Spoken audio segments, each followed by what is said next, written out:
Hiber-Nation 11. Grizzly's Growls presents Stories from the Hiber-Nation.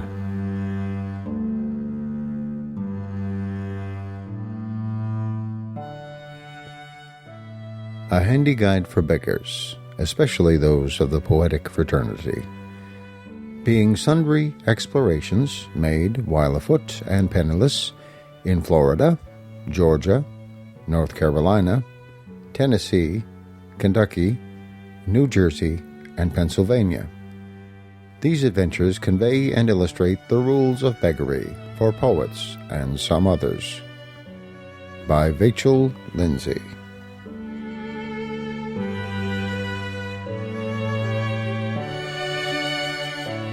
These are the rules of the road.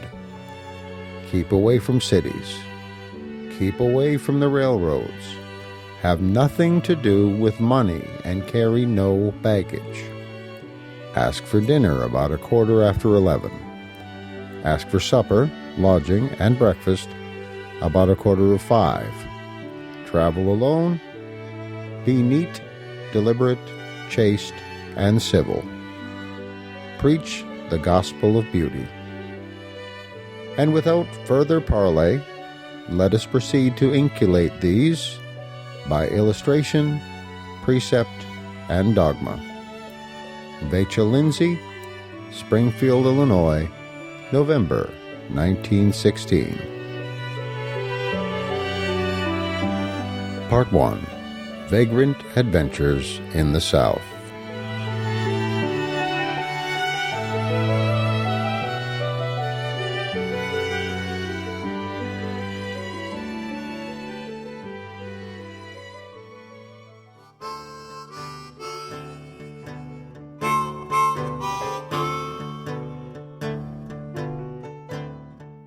The Gnome, being the story of a grotesque moonshiner eaten up with drink.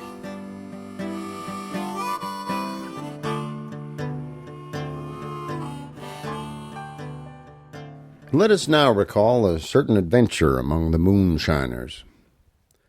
When I walked north from Atlanta Easter morning on Peachtree Road, the orchards were flowering everywhere.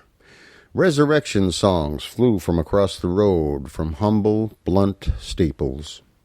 Stony Mountain, miles to the east, Kennesaw on the western edge of things, and all the rest of the rolling land made the beginning of a gradual ascent by which I was to climb the Blue Ridge. The mountain mounted the watershed between the Atlantic and the Gulf. An old man took me into his wagon for a mile. I asked what sort of people I should meet on the Blue Ridge. He answered, "Well, they make some blockade whiskey up there, but if you don't go around hunting stills by the creeks or in the woods away from the road, they'll be awful glad to see you. They are all moonshiners, but if they likes a man, they loves him, and they likely to get to loving you as not." Well, when I was truly in the mountains, 6 days north of Atlanta, a day's journey from the last struggling railway, the road wound into a certain high, uninhabited valley. 2 days back at the village I entered just after I had enjoyed the falls of Tallulah, I had found a letter from my new friend John Collier, whom I had met in Macon and Atlanta. It contained a little money, which he insisted I should take, to make easier my way. I was inconsistent enough to spend some of it instead of returning it or giving it to the poor. I invested 75 cents in brogans, made of the thickest leather. I had thought they were conquered the first day, but now one of them bit a piece out of my heel. John Collier has done noble things since. On my behalf, for instance, he climbed Mount Mitchell with me and showed me half the glory of the South. And then and after, he has helped my soul with counsel and teaching, but he should not have corrupted a near Franciscan with money for hoodoo brogans. Though it was fairly warm weather, if ever I rested 5 minutes, the heavy thing stiffened like cooling metal. Little streams I crossed scarcely afforded me a drink. The dried borders had the footprints of swine on them. Lameness affects one's vision. The thick woods were the dregs of the landscape, a fit haunt for the acorn-grubbing sow. The road followed the ridges and was a monster's spine. Those wicked brogans led me where they should not, or maybe it was just my destiny to find what I found. About 4 o'clock in the afternoon, after exploring many roads that led to futile nothing, I was on what seemed the main highway, and dragged myself into the sight of the first mortal since daybreak. He seemed like a gnome as he watched me across the furrows, and so he was, despite his red, ripe cheeks. The virginal mountain apple tree blossoming overhead, half covering the toad-like cabin, was out of place. It should have been some fabulous man-devouring devil bush from the tropics, some monstrous work of the enemies of God. Now the child, just in her teens, helping the gnome plant sweet potatoes, had in her life planted many, and eaten few, or so it appeared. She was a crouching lump of earth. Her father dug the furrow. She did the planting, shoveling the dirt with her bare hands. Her face was sodden as in any of the slums of Chicago. She ran to the house a ragged girl and came back a homespun girl, a quick change. It must not be counted against her that she did not watch her face. The gnome talked to me meanwhile. He had made up his mind about me. "I guess you want to stay the night." "Well, yes."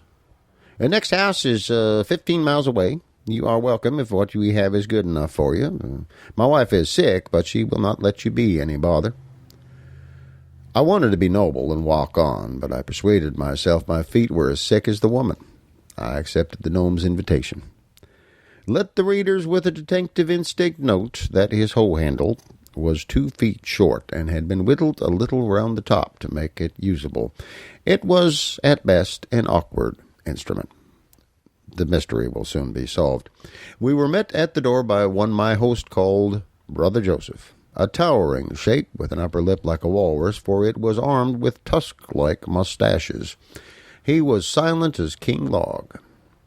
But the gnome said, "I've saved up a month of talk since the last stranger came through." With ease, with simplicity of word, with I know not how much of guile, he gave me fragments of his life, how he had lived in this log house always, how his first wife died, how her children were raised by this second wife and married off, and how they now enjoyed this second family. He showed me the other fragment of the hoe handle. "I broke that over a horse's head last time I was drunk. I always get crazy. And when I come to, I do not remember anything about it. Now, the last time I fought with my cousin, and when I knocked down his horse, he drew his knife, and I drew this knife, and my wife said I fought like a wild hog. Sliced my cousin pretty bad. He skipped the country, for he cut one of my lungs and 2 of my ribs. I lost 2 buckets of blood. Took the doctor a long time to put my insides back." From this hour forward, he struggled between the luxury of being even more confidential and the luxury of being cautious like a lynx. I squirmed. Despite his abandon, he was watching me. I put one hand in my pocket. I found a diversion, a pair of eyeglasses. I had chanced on them in the bushes at Tallulah. The droop of his eyelids as he put them on was exquisite.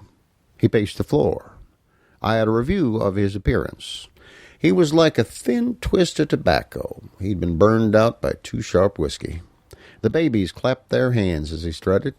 He was like a third-rate Sunday school teacher in a frock coat in the presence of the infant class. He was glad to keep the glasses, yet asked questions with a double meaning, implying I had stolen them in Atlanta and fled these 100 miles. We were gay rogues, and we knew it. "Get up, make some coffee and supper," he shouted to the figure in the bed in the back corner of the cabin. He kept his jaw tight on his pipe, speaking to her in the gnome language.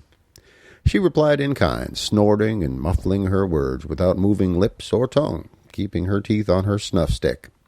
She stumbled up, groaning, with both hands on her head. She had once been a woman. She had lived with this thing too long. All the trappings that make for home had grown stale and weird about her. The scraps of rag carpet on the floor were rat-eaten. The red calico window curtains were vilely dirty from the years of dust and the leak of many rains. The benches were battered and unsteady. The door latch was gone. The door was held in place by a stone. She stood before me, her hair hanging straight across her face or down her collar or flying about, tied behind in a dreadful knot.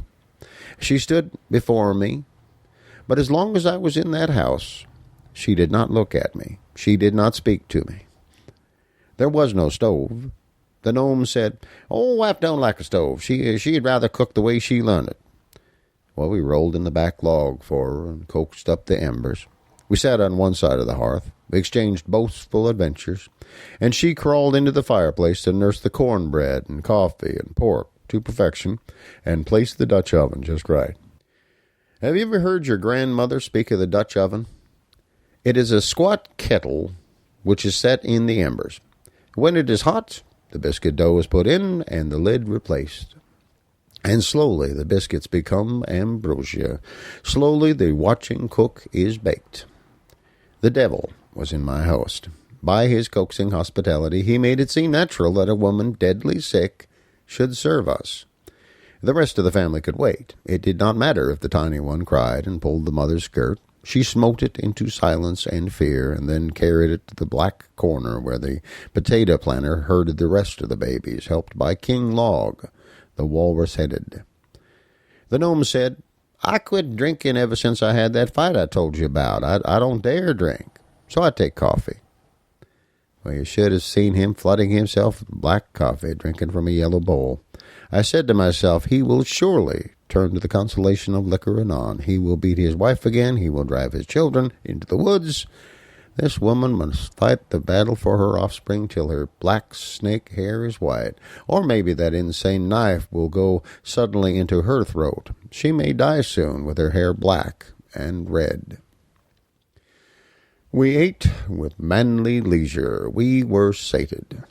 The mother prepared the second meal and called the group from the back corner. She made ready her own supper.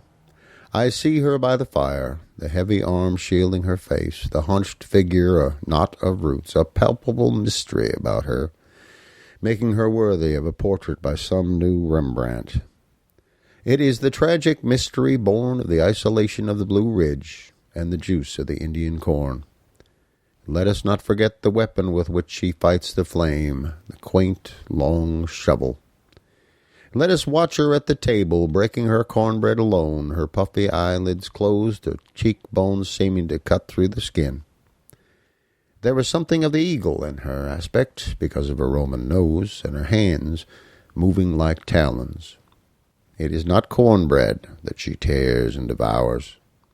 She is consuming her enemies, which are weariness, squalor, flat and unprofitable memory, spiritual death. She is seeking to forget that the light of the hearthstone that falls on her dirty but beautiful babies is kindled in hell.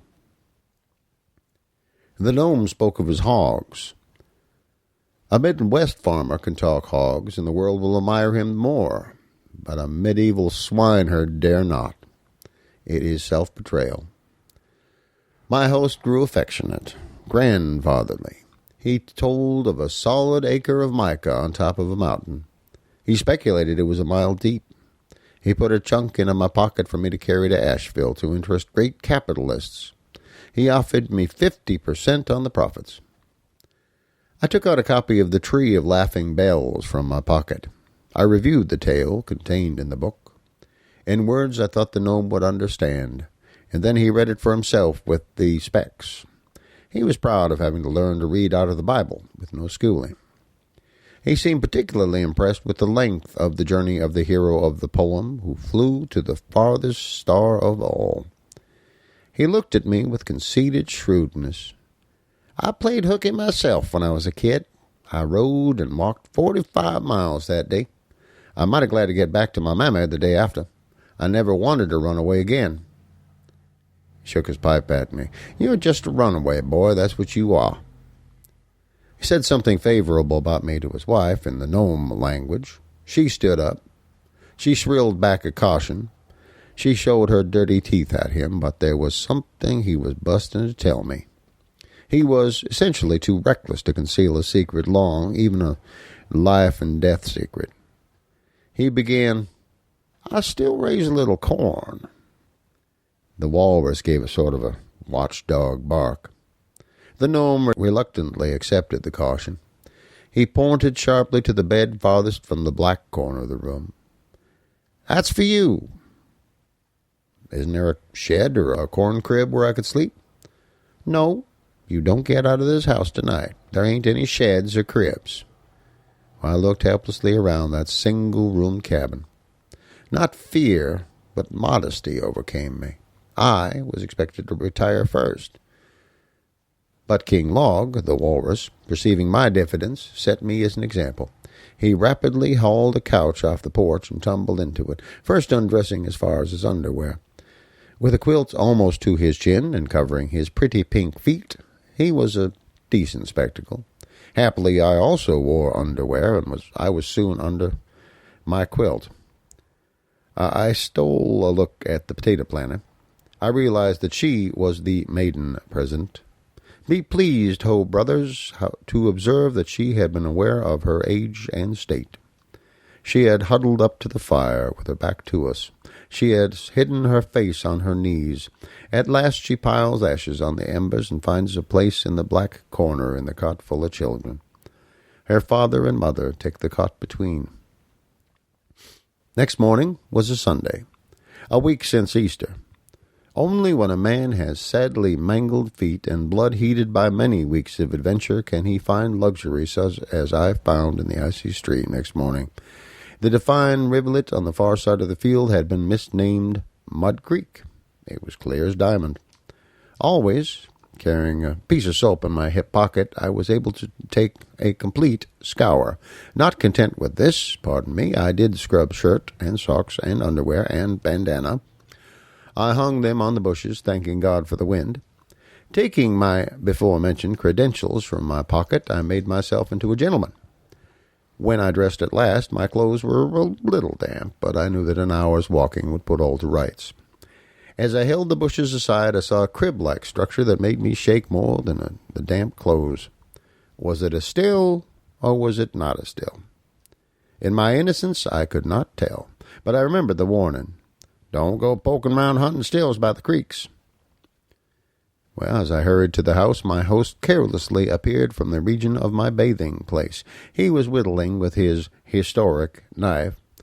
I suppose he had noted my actions enough to restore his confidence. Anyway, the shame of being unwashed was his only visible emotion. He said, "I was bathing hot water." Well, so do I when I'm not on the road. Still, he was abashed. He took an enormous chew of tobacco to vindicate himself. After breakfast, the wife helped the walrus to drag the cot out of doors. When she was alone on the porch, I told her how sorry I was she had been obliged to cook for me. I thanked her for her toil, but she hurried away without a pause or a glance. She kissed one of those miry-faced babies. She walked into the house, leaving me smirking at the hills. She growled something at the host. He came forth. He pointed out the road, over the mountains and far away, broke off a blossoming apple sprig and whittled it. "So, you been to Atlanta?" he asked. "Why, yes." "I was there once. What hotel did you use?" "Salvation Army." "Well, I was in the United States Hotel." Still, I was stupid. He continued, "I was there 2 years. He put on his glasses, threw down the apple sprig, and looking over the glasses, he made unhappy each blossom in his own peculiar way. He continued, "I was in the United States Hotel for making blockade whiskey. I don't make it anymore. I don't even go fishing on Sunday unless—" He had made up his mind that I was a customer, not a detective. Unless what? Unless the visitor wants a mess of fish. But I did not want a mess of fish. Repeatedly, I offered money for my night's lodging. This he declined with real pride. He maintained his one virtue intact, and so I thought of him just as I left as a man who kept his code. The John Collier Brogans were easier that morning, partly because I had something new on my mind, no doubt. I thought of the gnome a long time, thought of his wife, and wondered at her as a unique illustration of the tragic mysteries of the human race. If she screams when 7 devils enter into the gnome, no one outside the house will hear but the apple tree.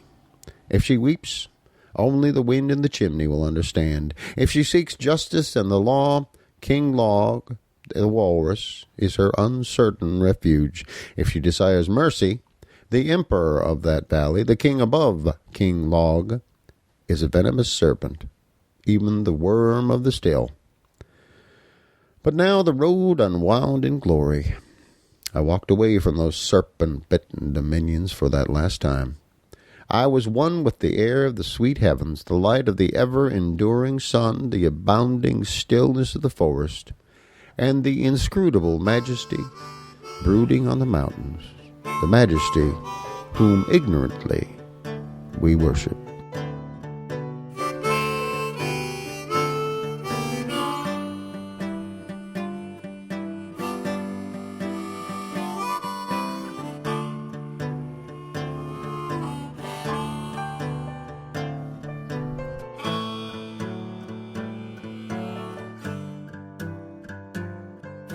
The tramp's refusal on being asked by a beautiful gypsy to join her group of strolling players. Lady, I cannot act, though I admire God's great chameleons, Booth Barrett men. But when the trees are green, my thoughts may be October red. December comes again, and snowy Christmas there within my breast, though I be walking in the hot August dust. Often my lone contrary sword is bright, when every other soldier's sword is rust. Sometimes, while churchly friends go up to God on wings of prayer to altars of delight, I walk and talk with Satan, call him friend, and greet the imps with converse most polite. When hunger nips me, then at once I knock at the nearest farmer's door and ask for bread. I must, when I have wrought a curious song, pin down some stranger till the thing is red. When weeds choke up with wind, then look to me to show the world the manners of a weed. I cannot change my cloak, except my heart has changed and set the fashion for the deed. When love betrays me, I go forth to tell the first kind gossip, that too patent fact. I cannot pose at hunger, love, or shame. It plagues me to say I cannot act. I only mourn that this unharnessed me walks with the devil far too much each day. I would be chained to angel kings of fire, and whipped and driven up the heavenly way.